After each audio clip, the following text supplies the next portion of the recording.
Okay, because you asked, today I'm making Wolverine's mask. I guess you're just gonna have to wait, alien props. For this build, I used EVA foam, craft foam, super glue, hot glue, cutting tools, sanding tools, safety gear, scissors, razor pens, and a box cutter. Here we go. I'm making this out of yellow foam floor mats so that I don't have to paint. It's not that I have anything against painting. It takes a lot of time. And there are a lot of awesome props to make from this movie, to say nothing of all my other projects. Like, I knew Deadpool 3 was gonna be good, but I was unprepared for how phenomenal it actually would be. Oh boy, gotta cram this stuff in before Alien Romulus. Also Disney. That's crazy. It's crazy that Disney greenlit these. And then I cut the puzzle pieces off of the side strips of the foam floor mats. Then I'm gonna make a template because some of these parts need to be identical. This will be available, linked in comments down below. Okay, so some of these templates I can get away with salvaging from my Batman mask, but the face and horns I'll have to figure out from scratch. Oh no. And this will all be linked below. The ones in the link won't be cardboard. I just like to start out with cardboard before I finalize the design because it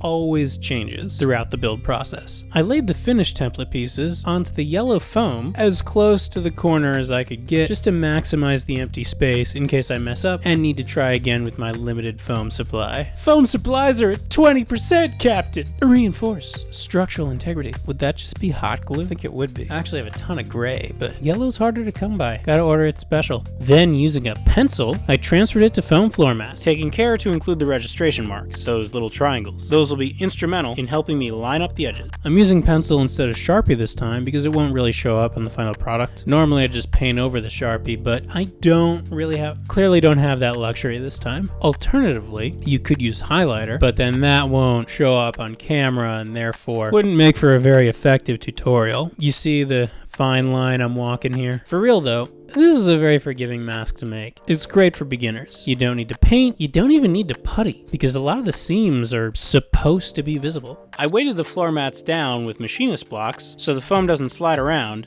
while I'm working. I cut those out with a work knife, which I continually sharpened in order to keep the cut clean and uniform. I'm also being careful to make sure that my blade is angled perfectly straight up and down. This will prevent any ridges or depressions from forming in the foam after I join the two sides. Then I flipped it, I traced it, and I cut one out for the other side. That will give me a full dome rather than a half a one. See how that edge is perfect? Aside from that first bit where I was using a dull knife, gotta use a sharp blade. Before refining the shapes, I separated them from the floor tile just to make it easier to work with. Then I worked on them individually. I cut a little triangle out of the side panels. This is arguably unnecessary. What it does is make the sides more curved once it's glued together, but if you're more aggressive with your heat forming, you can achieve the same effect and have one fewer seam. Kind of a moot point, because on this helmet that seam is going to be covered up, but it's something I'm always thinking about. I was even on the fence about adding those, but I built this so fast I was kind of running on autopilot and ended up following the trace lines anyway. Hashtag maker problems. These are the main dome pieces. Despite my best efforts, there was still a little bit of flash and rough spots on a few of the edges, so I had to clean those up a bit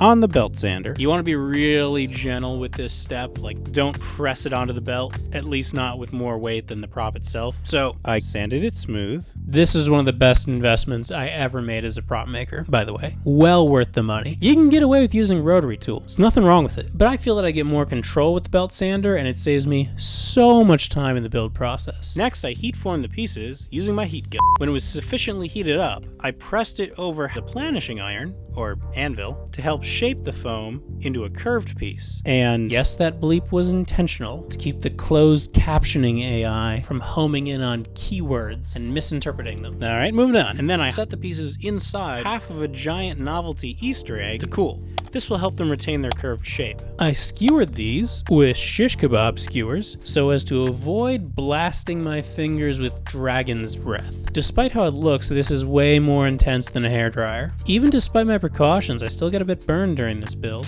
Just a bit. I always start on the pattern side just in case I zone out for a second and accidentally burn the foam, which has happened like once or twice. So if it does happen, the burn will be on the inside and won't even be seen. This is what all the pieces should look like after they've been heat formed and then cooled back down enough to hold on to the new curved shape. and now it's time to glue. I'm using super glue because it's faster and somehow less messy than contact cement, even if I end up gluing my fingers together half the time. Can't tell you how many cutting mats I've ruined with contact cement. Well, yeah, I can. It's 2. It's just 2. But these things are expensive, man. You know, gotta watch the budget.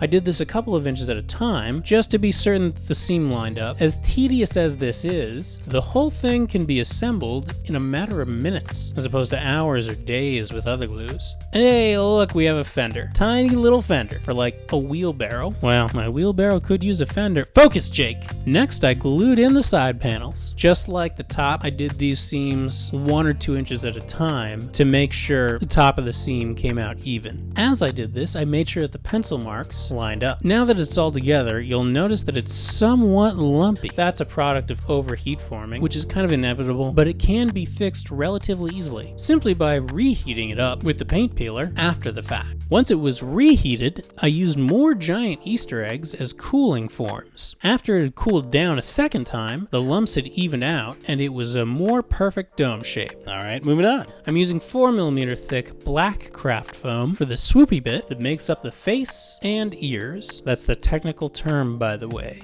The swoopy bit.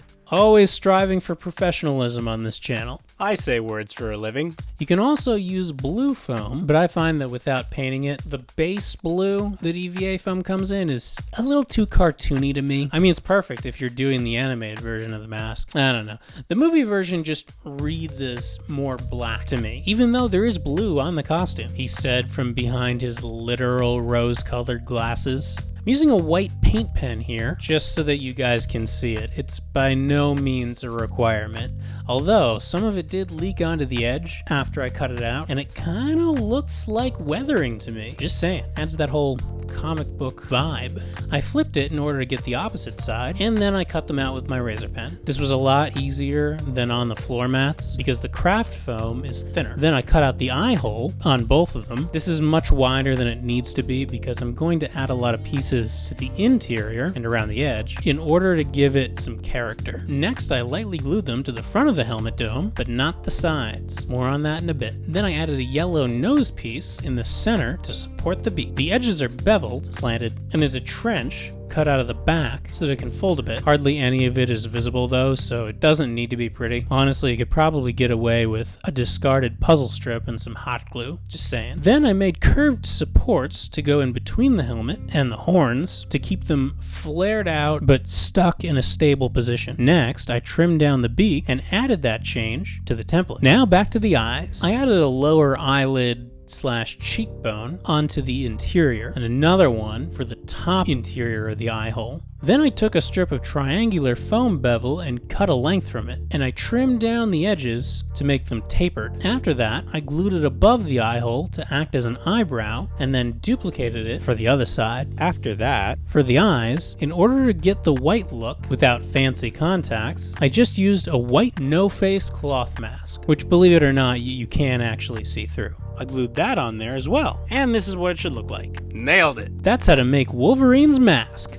bub. Thanks for watching, everybody. Do want to give a quick shout out to my patrons. Those are the names scrolling by. Their pledges support the main builds, and occasionally I'm able to cobble together a mini DIY from the scraps left over from those builds for no additional charge. If you're interested in joining them and supporting the channel, then you can check out the links in the description down below for patron channel services, such as early uploads and limited ads. Anything you can pledge goes towards improving the video quality and shop equipment, as well as allowing me to put together bigger and more exciting projects for you on the channel. Alright, hope you enjoyed this. Don't forget to like and subscribe, hit the bell icon to be notified of the future uploads, because there's more of them lately, but it's kind of at a totally random schedule. And let me know what other props you'd like to see me make in comments down below. Thanks again, happy crafting, see you later!